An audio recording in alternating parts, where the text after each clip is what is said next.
Hi again, everybody. My name is Greg Anderson, and this is the Good Timekeeping Show with Greg Anderson. So, in a previous video, I showed you this box of watches, and then I did an in-depth review of this one over here. Today, I want to do an in-depth review of this one right here. So here you go. This is a Casio Edifice watch, and I haven't had a Casio Edifice watch before, so this is kind of a new thing for me. Right there, it says sapphire. This is kind of a sapphire glass crystal. And you can kind of feel, even tapping it with your finger, it feels a little more solid, feels a little bit more like glass than some of your mineral crystals that are out there. Nice thing about a sapphire crystal is it's scratch resistant, but on the other hand, probably if it does get scratched, then it's not going to be very easy to polish that and get that scratch out with something like poly watch or something like that. So just be careful with a sapphire crystal, but for the most part, going to be tougher and more scratch resistant. This watch is the EFS-S510D, and there are a couple other versions of this. One has kind of more of a black on the dial, and the other is kind of a whole blue color scheme all over the face. And then this one, of course, white. There's a reason I chose this, and let me just tell you a quick story. When I was a kid, very, very young, we lived in Hawaii, and my dad worked for the FAA, the Federal Aviation Administration, and so he did a lot of work where he was traveling internationally all around the Pacific area, working with airplane manufacturers and things to get them, certified with the U.S. government, Federal Aviation Administration. So a few times he went to Japan to do some work there with some of the Japanese manufacturers, and he returned from Japan with a watch. It was a Seiko watch. It was the Crown Chronograph watch by Seiko. I didn't know that at the time. I just knew that it was my dad's watch. And so, but over the years and throughout the 1970s, this was the watch my dad wore. Now today, if I explore the Seiko website, they have a little bit of the history of this watch. I guess it was introduced in 1964 to coincide with Seiko's participation in the Tokyo Olympics. And so it was based on a crown watch they had before, I guess, but they added this chronograph function to it. So you can see on the side of the watch there's the regular crown for winding the watch and setting the time, but then there's an extra little button right above the crown. And so this is what that button used to do. And I used to play with my dad's watch, like during church and whatever. Dad, can I see your watch? So what you do is when you press the button, it stops the second hand. You press that again, and it zips the second hand back to the 12 o'clock position and just parks it there. And then you push that button again, and it starts the second hand. So, it would just keep scrolling through those options every time you pressed that button. And I thought it was fun to stop the second hand and then have it snap back to 12 o'clock and then start it again. So that was a chronograph, and, the closest thing we had to a nice, cool stopwatch. And, of course, you would keep track of seconds with the second hand, and you'd have to kind of keep in mind where is the minute hand if you wanted to keep track of minutes as well. But it's kind of my dad's cool watch that he wore. Now, my dad was kind of tough on his watches, and so that Seiko got scratched up and got banged up a little bit. Eventually, the bezel broke off. And by the end of the 1970s, he probably wore a different watch. But I do remember very clearly that watch and that watch bracelet, and that was my dad's watch. Now, I've kind of surveyed the family, and nobody knows where the watch is. I've looked around every place I could think of to find the watch, and I just can't find my dad's original watch. You can find them on eBay, and it would be well over $2,000 if you could sell one in good condition. Not that I'd want to sell my dad's watch, but it would just be nice to have it because I remember it so clearly. Now, just recently, Seiko has come out with their homage to that same watch. It's part of their Presage series of watches. And so I saw, again, on the Seiko website, reference to this, and they've got it in a few varieties, but one looks pretty close to the kind that my dad had from the 1964 Crown Chronograph watch. But even Seiko's reproduction and tribute to that watch isn't really an exact, replica. It doesn't look quite exactly the same way, but it's close. And so the new one from Seiko, it's an automatic watch, so self-winding, if you will. But and it also has a little date window on it. and it doesn't have that extra button for the second hand to start and stop. But anyway, it's kind of a nice tribute watch out there. So I figure, well, first of all, I can't find one exactly like what my dad had. Okay. I could on eBay, but I really can't justify the price of buying one, right? And this Presage from Seiko was still many hundreds of dollars. I think I saw it for about $900. Yeah, and I thought, I really can't justify that either. But I could justify this. And to me, if the Seiko tribute to that 1964 watch is not quite right, then I can say that I can live with this one also being a tribute to the watch that my dad had, even though it doesn't look exactly like it. I think it's close enough. And for me, and for the budget price of this Casio Edifice, and I'm a Casio guy anyway, it just made sense to me that I would get this, and I could wear it as a tribute to my dad's watch. But it's still, very much my style, being Casio, being solar powered, and this one just fits me, and I wear it as a tribute to my dad. So anyway, let's get into some of the main features and functions here. As you can see, it says it's solar powered. It's also water resistant to 100 meters. So that's great. It does not have a screw down crown. You can freely turn this crown, if it doesn't screw down, but 100-meter water resistant, that's pretty good. As I said, sapphire glass, and it's just a nice analog watch. So quartz accuracy to within 20 seconds per month. And you can see there's some subdials there, and so that makes it kind of fun. So obviously you got your nice analog hands there, hours, minutes, and seconds. And then up here, you can see in this window, it's a 24-hour dial. So very easily now I can see that this is about 9:10. Is that AM or PM? Well, I look at the 24-hour dial, and I can see that it's AM. So if this were to advance, in fact, why don't I just do that? I'll show you how this works. If I advance the time here, take it ahead, and you can see I just passed 12 o'clock. And now let's see, I'm 3 o'clock, and that's 3 p.m. And you can see that pointer is pointing about to the 15 position there to show, since it's a 24-hour deal. So that's kind of fun to have that 24-hour dial there. And I'll just go ahead and let this run for a minute. Obviously, the date window there, that's kind of nice. And then these dials here are used for the stopwatch functions. And this right here, you can use for stopwatch functions. So as far as the stopwatch goes, right here, this dial counts the minutes, and this one here counts the seconds. So right now it's stopped, obviously. And I can start it with this button here on top. Just press go there, and there we go. So the stopwatch seconds, now that's running. And then this dial will slowly go. Now it's kind of at 30 right there. It's got a mark for 30. So it will advance 1 minute, along these little ticks here until it gets down 15, 20, 25, 30. And kind of a fun thing about this stopwatch is it will go for a full 30 minutes. And then if you don't stop it already, it will just stop itself after running for 30 minutes. Normally then you could stop it there and push this button down here to reset it. But if you don't bother to reset it or stop it, it'll go for 30 minutes. So this dial here will slowly advance, and when it reaches 30 minutes, it just stops again. So very simple, very nice, and just using these two buttons to start and stop that. Also, I could use this button down here while it's running here for kind of my split time or lap timer. So, there it goes. It's, stopped at 16 seconds right now. But if I press this again, see, it was still running, but it gave me that split time function there. And it's kind of fun. I've got plenty of watches that are digital watches, LCD watches that have the stopwatch and split time and lap time features, but it's fun to have one that's fully analog like this. I don't have a lot of fully analog watches. So very, very simple there. Now around here, this looks like it should be a rotating bezel, like a diver style watch, but this actually doesn't rotate.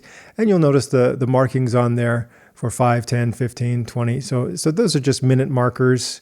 It doesn't have anything on here like little ridges to indicate that you're supposed to grab it and turn it. So I don't think it's, some people say it's a deal breaker. It's a bezel that doesn't turn.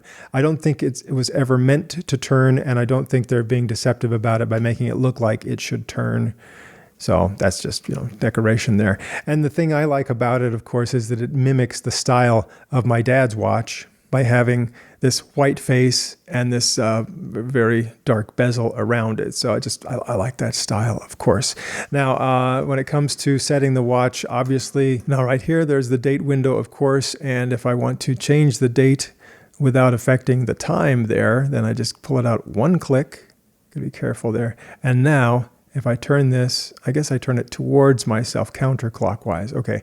And then that will advance that. So if you have a month that doesn't last the full 31 days, then, and that happens 5 times a year, then at the end of the month, you'll have to just manually advance that to the first. And then it will be, completely in sync with the calendar. So if I pull that out just one click, then that will, if I turn it this way, clockwise, it doesn't do anything. Turn it counterclockwise and advances the date. Now, if I turn it out, pull it out 2 clicks, then that will stop the second hand and allow you to advance this to whatever time it's supposed to be, using that dial up there to figure out AM or PM. They do recommend that you go about 5 minutes beyond the time you want to set it to, and then back it up, push the crown in, and the second hand will start going again. And if you want to be, super accurate and make sure that it's completely synchronized with atomic time or whatever, then the thing you do is as soon as the second hand reaches the straight up 12 o'clock position, that's when you pull this out 2 clicks, and then you can really zero it in and say, okay, now I'm going to set this to, whatever the real time is. And I'm going to say, it's 1:10, for example, get that right on there. And then as soon as, it's 1:10 and 0 seconds on some other reference that you're using, you just click that back in there, and you're ready to go. Well, I made the minute hand move just a little bit, but it's kind of trial and error. You can see how that goes. And you also just saw that when I was fiddling with the hands there, advancing the time, the date advanced as well. So, I can show you how that, I can advance it this way by turning that. But if I pull it out, 2 clicks out, and then I back it up, let's say I back it up all the way back to about 9 p.m. Okay. And then as I advance it now, you'll see what time the date window, actually advances. So it starts to go around 11 p.m. And so for that whole hour, it's a little bit in between. And then right after it hits midnight, it snaps into place with the next date. So, very analog, very cool.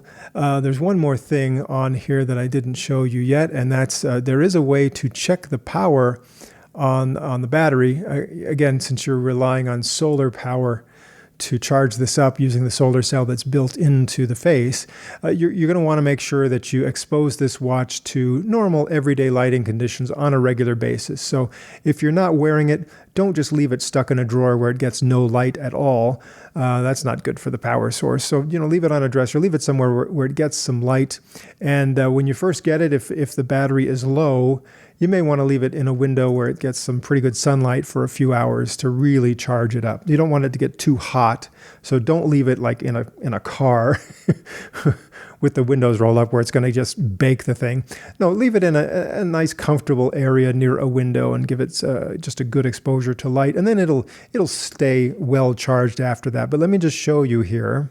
Right down here, this bottom window, there's an L, M, and H for low, medium, and high, and that'll show you what the battery charge state is. All you have to do is, while it's in this regular timekeeping mode and the stopwatch is not running, press this bottom button down here, hold that for just a couple seconds, and there you see that becomes your meter, and it just for a moment, then it snapped back into position. Let me do that again. It's going to show you, okay, I'm on a high charge right now. And then it just snaps back to normal. So that's an easy way to check your battery state and make sure you're in good shape there. And I'm in good shape now. With this, it's all ready to go. Now, since the Edifice watch line is a little bit more of a premium line for Casio, it feels really nice and solid. You'll see that it's got this nice polished surface here, and I'm picking up fingerprints on it as I go, so I'm going to have to kind of wipe that down with a clean cloth. But a little bit of a brushed surface there and there, but also just a very highly polished surface on a lot of this. Even here on the clasp, that's a very highly polished metal there. Feels nice and solid and heavy. And the watch bracelet, it's a little bit tricky to add or remove links, but it's not that bad, especially if you have the right tools. And well, let me just show you how that's done. When I first got this watch, it was a little too big for me. I had to remove 2 links in order to make it fit me right, and these are the 2 links that I removed. And you can see there are little arrows there to show you which direction the pins move out. So, it's very simple here. Along this side, there are some pins, some holes for those pins, and along this other side, this is where the pins come out. And I haven't put those all the way back in. But basically, if you have a tool like this, this is very convenient. It's got a little pointed end there that you can gently twist and to tighten and loosen using this here. So what I'm going to do is I'm going to line up this pin on the tool with the hole in the side of the watch bracelet that lines up with that pin there. So if I line that up just about there, okay, and I've got the right tool for this, then all I have to do is gently twist this, and it's going to push through, and see it pushes, and then I'll untwist it and take that out. So that pushes that pin out, and then maybe I can take something like these pliers here and then just gently pull this pin all the way out, kind of like that. And then when I do that and it's out, then of course that just releases there. And so, take out as many links as you need to, and then you just kind of gently push things back in position. You take this pin and place it back in. It looks like it's a little bit larger on this one end, so I'm going to try and push it in the same orientation where it was before. And you just kind of gently line that up. Make sure that's lined up so the pin will push all the way through again. And then you can use something to push that all the way. And sometimes I just press it up against a hard surface like this to push that all the way in so that it's tight again. Let's see. Yeah, that's not bad. Or, I could even take something like this and just kind of nudge that down so that's completely flush. And so if it's flush on both sides, I might have to fiddle with that a little bit more, but you get the idea. That's how you very simply on this one pull out a pin, remove a link, put it back together, and these are the spare pieces that I have after I got this completely set to the size I needed. The nice thing here, it does have some micro adjustments right here inside this clasp, so if you needed to, you could take a tool like this spring bar tool that has a pointed end, and you could push that through because there's just a little spring bar inside there, and you can change the position of this one to any one of these holes to make it just a little bit larger or smaller to fit your wrist more precisely, and that's pretty easy to do. The clasp snaps very easily together, and you can unclasp it by squeezing on the sides here, and just like that. Very comfortable watch, very nice. It's it's a little bit on the heavy side, but I think you get used to it. It just feels solid and nice, and I really like it. Now let's just check the weight really quick. If I put this on here and I add these 2 extra links that I took off before, weighs in at 159 grams, so that's pretty solid for a watch like this compared to, say, this G-Shock that I reviewed before. Look at that. That's only 53 grams. And here's another style of G-Shock, and that comes in at 68 grams. So by comparison, this one here, pushing 160 grams, that's a nice hefty watch, but also it really feels good. I think you get used to it. And when you're thinking of something that's so much feels like solid metal, this nice premium Casio Edifice watch, I really like that.